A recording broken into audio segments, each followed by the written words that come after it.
Morning, everyone. Welcome along. This is Saturday STEM. My name's Jamie. I'm one of the members of the communications team at Cornwall Council. This morning, I'm joined by my co-host, Lisa. Hi, everybody. I'm Lisa Neville. I work for Education Business Partnership and doing everything we can to help young people like you find the right pathway. And thanks for inviting me. And our special guest this morning is Dave Pollard from Spaceport Cornwall. Dave, welcome back. Thanks, Jamie. Thanks for having me on again. So I am the Education and Outreach Manager. So I work engaging sort of all students from primary level right up to sort of university and post-university in space and space education. But I also work with the colleges and the institutions locally to make sure there are courses here that will have a sort of pipeline effect for students to go through who want to work in the space sector in the future. And we've got some really exciting career opportunities coming down the line, haven't we, when it comes to space in Cornwall? Yeah, I mean, the whole sector is growing quickly and there's some great opportunities within it. I'll touch on some of these opportunities both locally and nationally in a presentation I'll give you in a second. So I tell you what, let's do the presentation bit first this morning. So if you want to set up your presentation and talk us through that. We've got a couple of videos as well, which Dave has got for us, which we'll include. But Dave, over to you, and we'll be giving you some questions after. Okay, lovely. I will just share my screen. Hopefully you can see my presentation slide there. As I said, my name is Dave Pollard. I am the Education Outreach Manager at Spaceport Cornwall.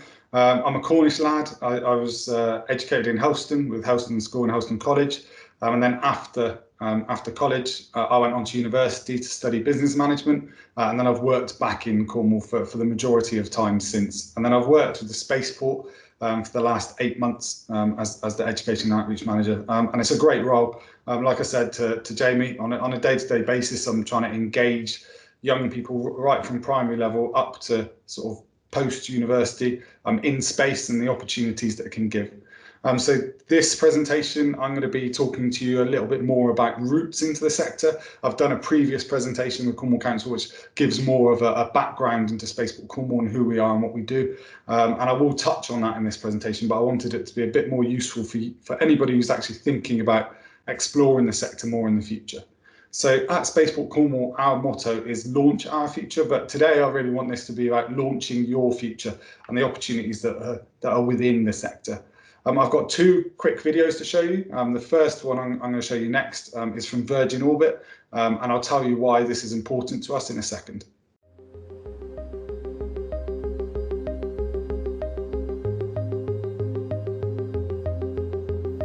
Elsie, this is LD in control room. We are currently on track for our nominal timeline, and our current drop time as listed in Trillion is 1925 UTC.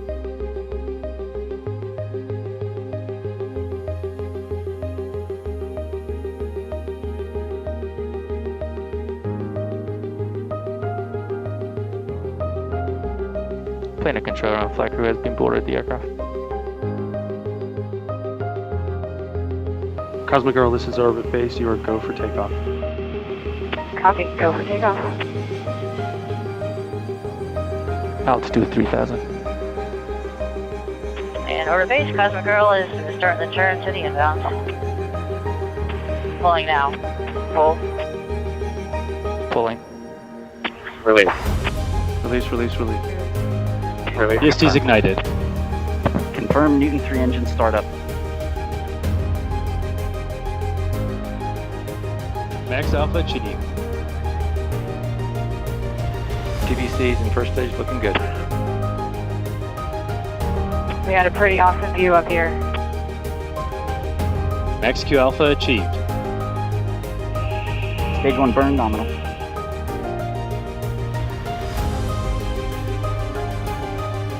Stage set, brake wires broken. Newton 4 startup complete. Recovered, and we are now returning to base.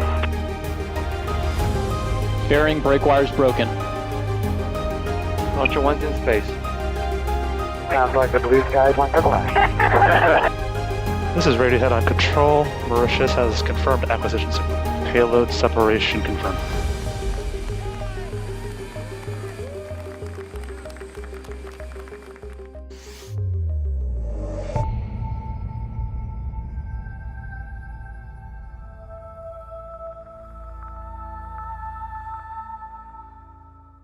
So as you can see, that was Virgin Orbit's first successful test launch, and that happened in January of this year.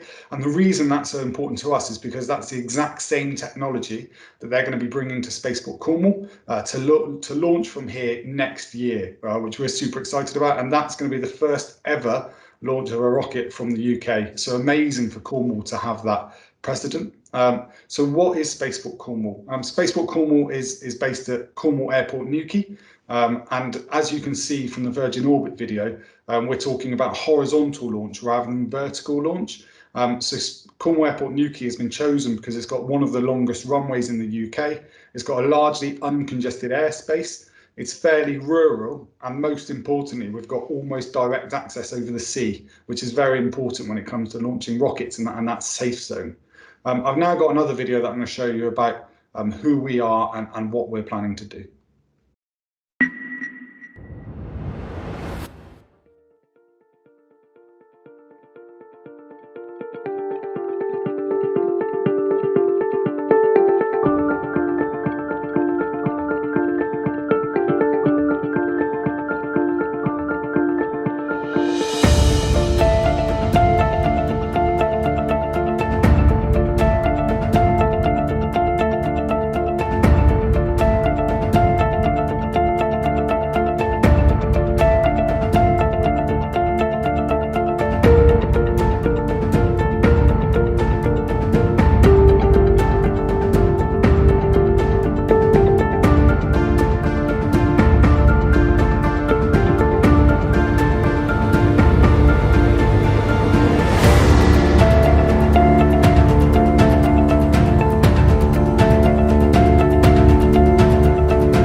So hopefully that's given you more information about who we are, and this is what we're going to get to see in Cornwall next year in 2022.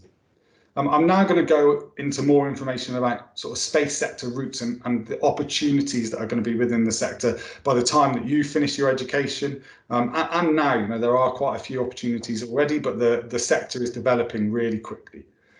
So we're talking about jobs, and we're not so much talking about astronauts. That's Tim Peake on one side of this presentation. We're more talking about the things on the other side of this presentation. So things like spaceport operations, payload integration. So they're the people that put the satellites into the rocket, make sure they fit in, make sure they will come out the way that they're meant to. Propulsion systems. So they're the people that look into how much fuel, what direction that propulsion needs to be in to make sure those rockets get up into space.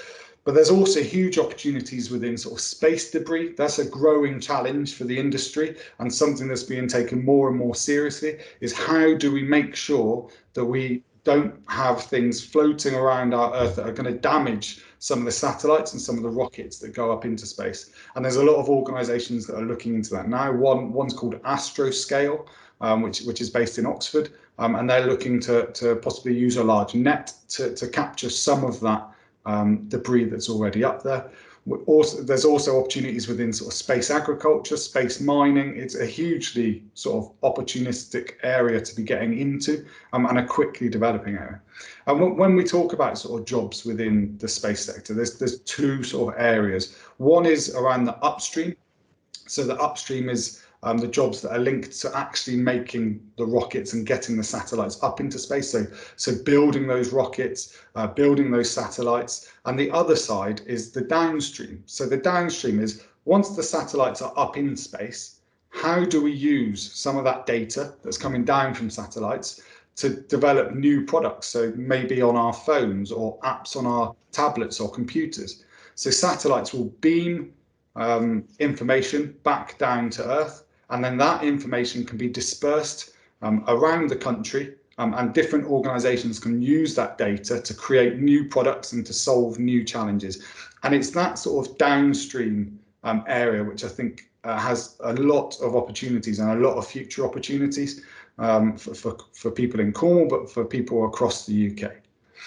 I'm now going to talk about the routes a little bit more. And I've split this into age groups. So if you're sort of 11 to 16, some of the subjects that you might be interested in and might look to take to get into the sector in the future are your STEM subjects, so your science, technology, engineering and maths. These are all very important for the sector, especially kind of your physics side. If you're looking at that upstream about developing sort of new rockets or building satellites, then the physics and engineering side are particularly important. If you're looking more on the downstream side, then your IT and computer science is extremely important, because that's looking about how you develop apps or how you use that data. But to be honest, you can find space or sort of space learning in every subject at school. So, you know, if you're looking at geography, you might be then thinking about how you can use low Earth observation to look at droughts or help farmers to grow crops more efficiently. There really is an aspect of space in every subject area. If you're looking now around sort of your college age, then you've got sort of different routes that you can go. You could go the sort of traditional A-level route, and subjects again that you may be interested in are sort of your physics, your engineering, your sciences, your maths. Those are all kind of useful subjects if you're looking to develop in the space sector, especially again on that upstream side. Again, on the downstream side, your IT, your computer science, the advanced sort of IT levels would be very good. You've also got a growing number of diplomas that are available. So diplomas are the equivalent of 3 A levels, and there are specific engineering and aerospace engineering diplomas that you might be interested in taking. And then the other route is apprenticeships. And I'd say apprenticeships are still in fairly short supply in the sector, but they are growing, and it's something that we want to develop further. So I'll go on to an apprenticeship that's been developed recently later on in the presentation, but apprenticeships are the other route. And apprenticeships are, you'll be working in an organisation for 4 days a week, and then 1 day a week generally you'll be at college doing the sort of theoretical learning on that course. So that's another opportunity.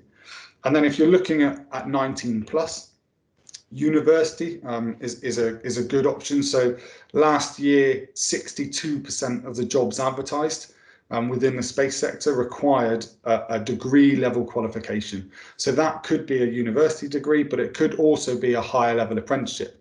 But again, the higher level apprenticeships are in fairly short supply.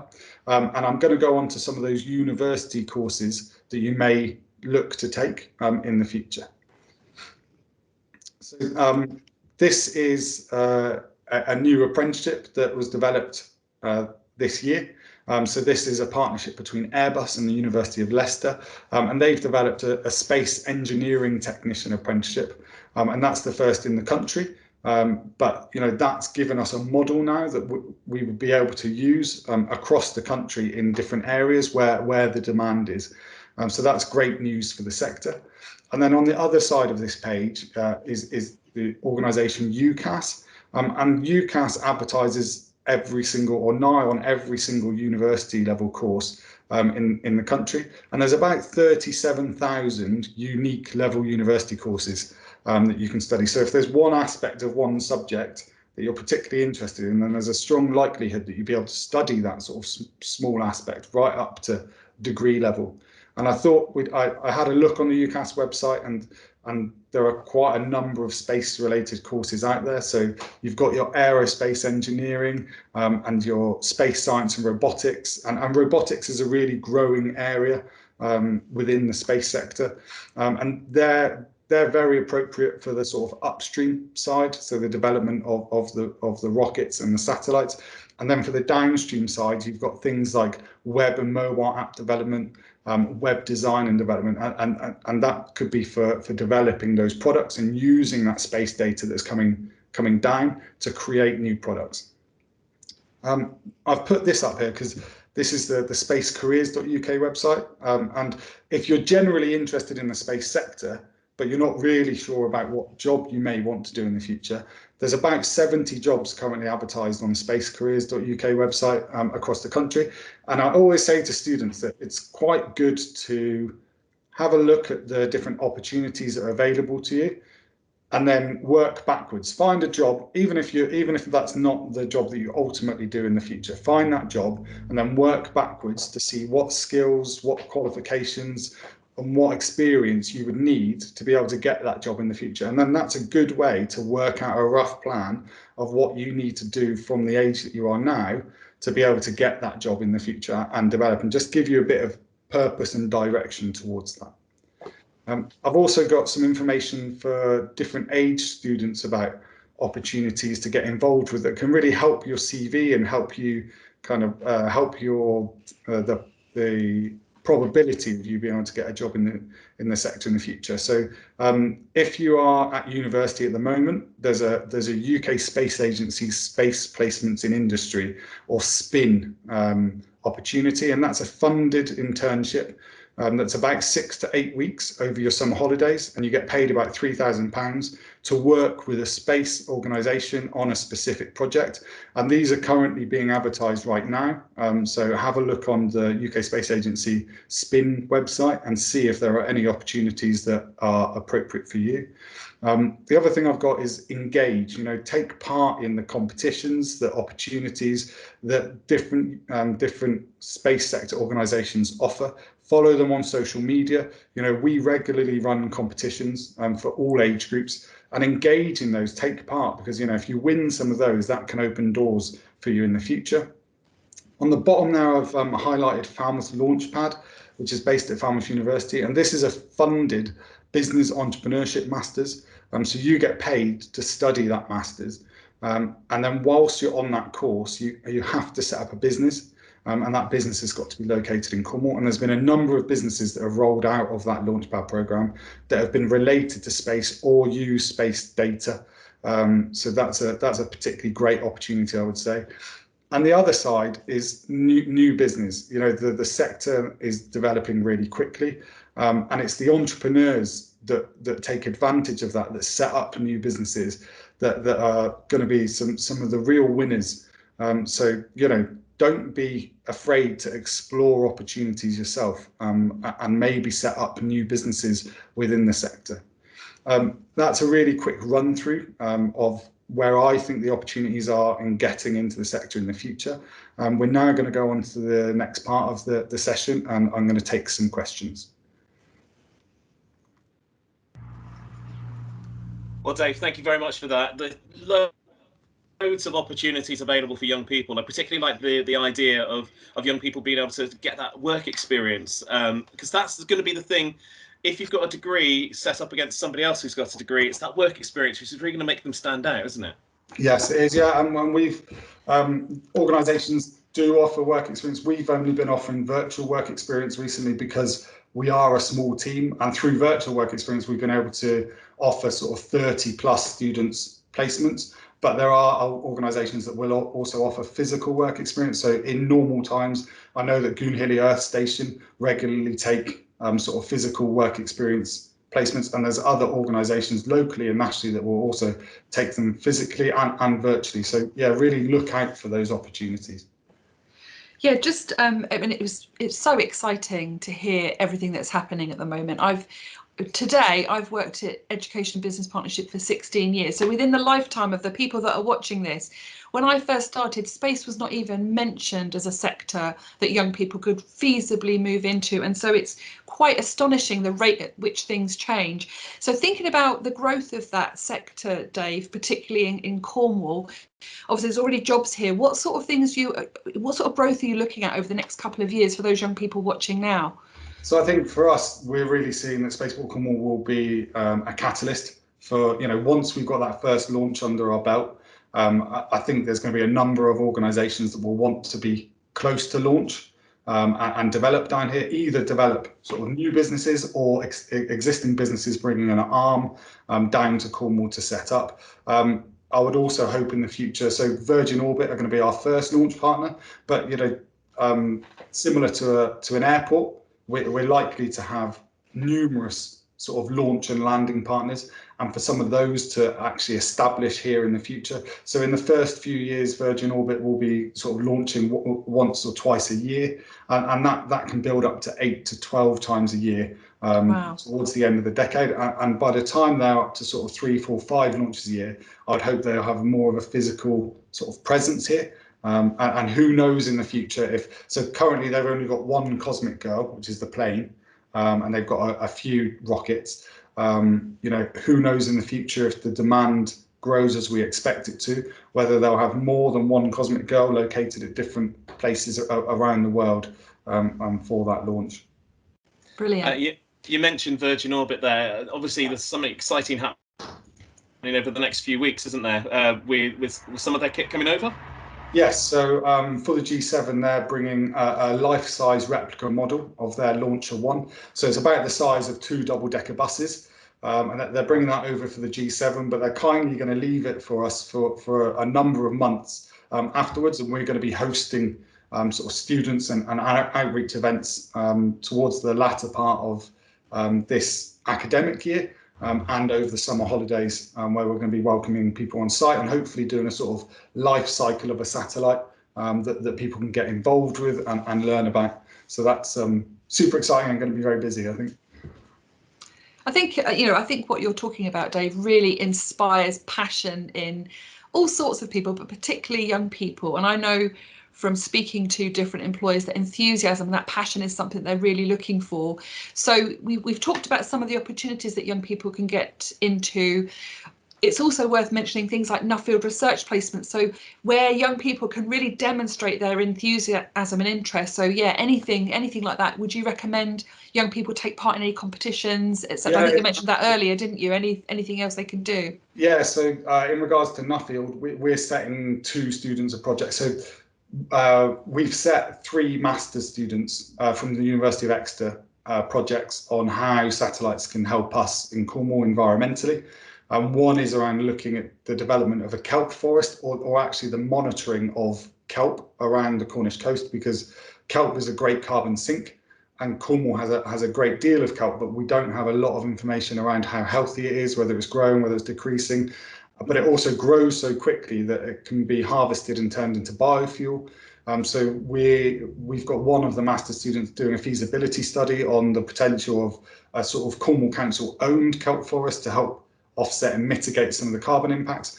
But through Nuffield, so Nuffield research placements, we've set 2 students challenges to do the sort of initial reading survey, or reading all of the literature out there and doing a sort of update to that master's students about what is there currently. So opportunities like that are brilliant. Opportunities like work experience, virtual work experience, and just getting in touch with organisations and finding out what opportunities there are. And don't get a parent to do it. Do it yourself, because if you get a parent to do it, we're far less likely to offer an opportunity. and far less likely to take it as seriously as if the student themselves gets in touch. And 90% of the time, there's probably not going to be a direct opportunity, but 10% of the time there will be. And if you ask enough organisations, absolutely, then find that opportunity and be resilient. Yeah, keep going. Yeah, absolutely. I mean, I absolutely agree with that. I think some young people are a bit afraid to pick up the phone or to send a message, but it's shocking how many people like you are really willing to help and encourage young people. So, don't be afraid, get in touch with as many people as you can, do that networking, and you'll, believe it or not, you will find someone who will support you, won't you? Yeah, and engage on social media. Yeah. That's the other thing I would say. Great tool, yeah. Fab, thank you. You talked about the research project there for Nuffield that's going on at the moment about the kelp. Obviously, the benefits of space, the satellites that we're launching. I know there's a lot of arguments regarding the carbon from actually launching satellites, but the environmental benefits of those satellites in the long run can actually help us with that fight against climate change, can't it? Yeah, absolutely. I mean, if you look at nigh on all of the information that we have around environmental impacts, the vast majority of that will have come from satellites because of, the way that they can be hundreds of miles above the Earth and be able to pick up the a whole country or whole areas. So there's a satellite called Copernicus that's been launched purely for environmental reasons. And one aspect that, no, it's not, it's called Sentinel-5P. There's two satellites, one called Copernicus, one called Sentinel-5P. And Sentinel-5P, I've got a slide on this that I regularly do to schools, was looking at the nitrogen dioxide levels across the UK. And it could see the areas of high nitrogen dioxide levels and highlighted them in red, and they were commonly over sort of London, Liverpool, Manchester, Birmingham during commuting times. So from that, we could take that it's the commuting times that are really having a high impact on those nitrogen dioxide levels. And it's going to be really interesting with COVID and with people working from home now to see how those nitrogen dioxide levels have changed, and whether or not when we go back to normality, whether some of those things that have been put in place due to COVID can be kept so that those nitrogen dioxide levels stay at the levels or close to the levels that they are. But it's only by using satellite data that we're ever going to be able to get that true picture for a whole region or whole of the UK. So yeah, satellites are really important in the sort of environmental impact assessment and sort of instigating change. It was interesting looking at that list that you put up earlier on, Dave, about all the different sectors that benefit from, sort of space sector, and certainly for me, it's about the range of different jobs that there are going to be available, and how much we take for granted how space impacts on our lives every single day. Yeah, so someone from the UK Space Agency did a thing where they tried to not use satellites for a day. They lasted about an hour. It really is in everything that we use. Even our food. And yeah, and more, yeah, in our food. There was a BBC documentary recently about pea farming, and the tractors that they used were GPS. They were using GPS, and some could be autonomous to actually go around the fields. And that's what we're moving towards, is autonomous vehicles using satellite data, so that it's sort of less labour intensive. Another great BBC documentary that I saw was around agri farming, and it was using satellite data to take a picture of this farmer's whole farm, and then they were able to focus down on specific areas of specific fields that were a different colour, so indicating that it wasn't growing quite as well. And then that passed data down to a drone, and that drone could then go and take very close-up images of that farmer's fields in the specific areas, and then that farmer knew whether they needed to use extra pesticide, extra fertilizer, but only on those specific areas. So rather than doing a whole field, so it saves time, it saves money, it saves resource, and ultimately it creates a higher yield. Yeah. But someone's had to think about that. I was going to say, because problem solving is a really essential part, isn't it? It's like a great tool for anybody who wants to help solve some of the world's problems. Totally, that creative thinking element. And, you know, we're still very early on, I would say, in the developments of satellites and satellite data. So I think there's tons of opportunities within lots of other sectors to develop that and make ourselves more efficient and help support the growing number of people that we have on this planet. I think you really hit the nail on the head there with the word creative, because everything to do with STEM, yes, okay, you've got to be very analytical, you've got to analyze data, but it's also about being creative, isn't it? Yeah, and to be honest, I don't tend to use the acronym STEM. I tend to use STEAM because I think that arts element and that creative thinking element, that underpins all of the other sort of STEM subjects. If you need that creative thinking element to be able to look at something in a new way, to develop something in a new way. So it's really important to have those sort of creative skills as well. Definitely. In fact, I was talking to a marine biologist. I know you've got to wind up. Sorry, Jamie. A marine biologist who did drama, and he found that was really supporting him in terms of presenting to audiences. Sorry, Jamie. I butted in there a bit. No problem. No problem. Well, Dave, thank you very much for joining us. I suppose I've got one last question for you. Is what's coming up over the next few months that we should be looking to the skies for? So we've got the G7 with the rocket coming over, and then next year, early to mid next year, we will be having the first launch from Spaceport Cornwall, and that will be the first launch ever from the UK. And there's going to be a lot of hype and a lot of excitement about that, and it's really going to put Cornwall on the map in regards to space even more than they are now. So super exciting. So Lisa, this is where we put Dave on the spot. Oh, go on. Can we be there, Dave? Oh, of course you can. VIP tickets, please.